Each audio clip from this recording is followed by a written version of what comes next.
guys, welcome back to my YouTube channel, Vinya YouTube channel. Please like, share and subscribe my YouTube channel. So ಇವತ್ತಿನ healthy ಹಾಗೂ ಟೇಸ್ಟಿಯಾದ recipe paneer manchurian recipe. ಬರೀ ಕೆಲವೇ ಇಂಗ್ರೀಡಿಯೆಂಟ್ಸಿಂದ ಮನೆಯಲ್ಲೇ ಅದ್ಭುತವಾಗಿ paneer manchurian ರೆಸಿಪಿನ ಮಾಡ್ಕೋಬಹುದು. ಸೊ ಬನ್ನಿ ನೋಡೋಣ ಹೇಗೆ ಮಾಡೋದು ಅಂತ.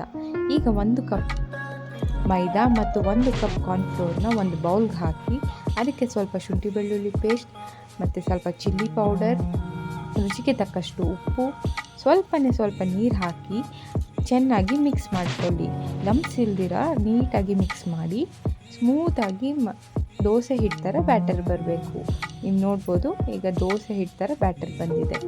ಸೊ ಇದಕ್ಕೆ ನಾನು ಕ್ಯೂಬ್ಸ್ ಆಗಿ ಕಟ್ ಮಾಡಿಕೊಂಡಿರುವ ಪನ್ನೀರನ್ನ ಹಾಕಿ ಚೆನ್ನಾಗಿ ಮಿಕ್ಸ್ ಮಾಡ್ಕೊತಿದ್ದೀನಿ. ನೀಟಾಗಿ ಮಸಾಲೆ ಎಲ್ಲ ಪನ್ನೀರ್ಗೆ ಹಿಡಿಯೋ ಥರ ಮಿಕ್ಸ್ ಮಾಡಿ ಅದನ್ನು ಒಂದು 30 ಮಿನಿಟ್ಸ್ ಮ್ಯಾರಿನೇಟ್ ಮಾಡೋಕ್ಕೆ ಫ್ರಿಜ್ಜಲ್ಲಿ ಇಟ್ಬಿಡಿ. ಸೊ ಇವಾಗ ಒಂದು ಸ್ವಲ್ಪ ಪ್ಯಾನ್ಗೆ ಎಣ್ಣೆ ಹಾಕ್ಕೊಂಡು ಅದು ಕಾಯ್ದ ನಂತರ ಒಂದೊಂದೇ ಕ್ಯೂಬ್ಸ್ನ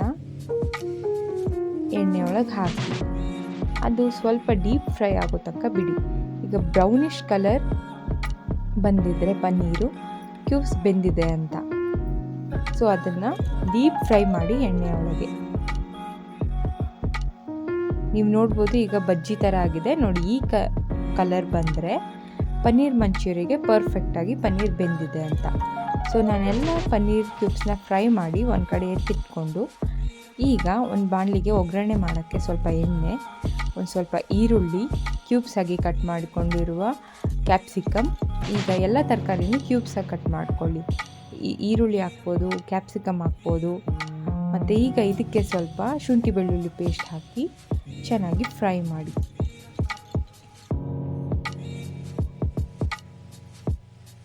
ಈಗ ನಾನು ಫ್ರೈ ಮಾಡಿದ್ಮೇಲೆ ಇದಕ್ಕೆ ಒಂದು ಸ್ವಲ್ಪ 1/4 ಚಮಚದಷ್ಟು ಸೋಯಾ ಸಾಸ್ ಮತ್ತು 1 ಸ್ಪೂನಷ್ಟು ಚಿಲ್ಲಿ ಸಾಸ್ ಮತ್ತು ಒಂದು 3 ಟೇಬಲ್ ಸ್ಪೂನಷ್ಟು ಟೊಮೊಟೊ ಕೆಚಪ್ನ ಹಾಕಿ ಚೆನ್ನಾಗಿ ಫ್ರೈ ಮಾಡ್ಕೊತಿದ್ದೀನಿ. ಈಗೆಲ್ಲ ಫ್ರೈ ಮಾಡಿದ್ಮೇಲೆ ನಾವು ಫ್ರೈ ಮಾಡಿಟ್ಕೊಂಡಿರುವ ಪನ್ನೀರ್ ಕ್ಯೂಬ್ಸ್ನ ಹಾಕಿ ಇದನ್ನು ಚೆನ್ನಾಗಿ ಟಾಸ್ ಮಾಡಬೇಕು. ಸೊ ನೀಟಾಗಿ ಮಿಕ್ಸ್ ಮಾಡಿ ಸಾಸ್ ಎಲ್ಲ ಪನ್ನೀರ್ಗೆ ಅಂಟ್ಕೊಳ್ಳೋ ಥರ. ಈಗ ನೀವು ನೋಡ್ಬೋದು ಜ್ಯೂಸಿಯಾಗಿ, ಟೇಸ್ಟಿಯಾಗಿ, ಹೆಲ್ದಿಯಾಗಿರುವ paneer manchurian recipe ready to taste.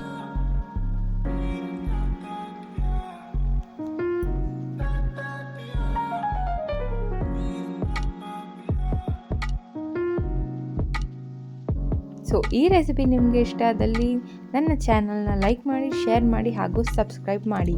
Thank you for watching.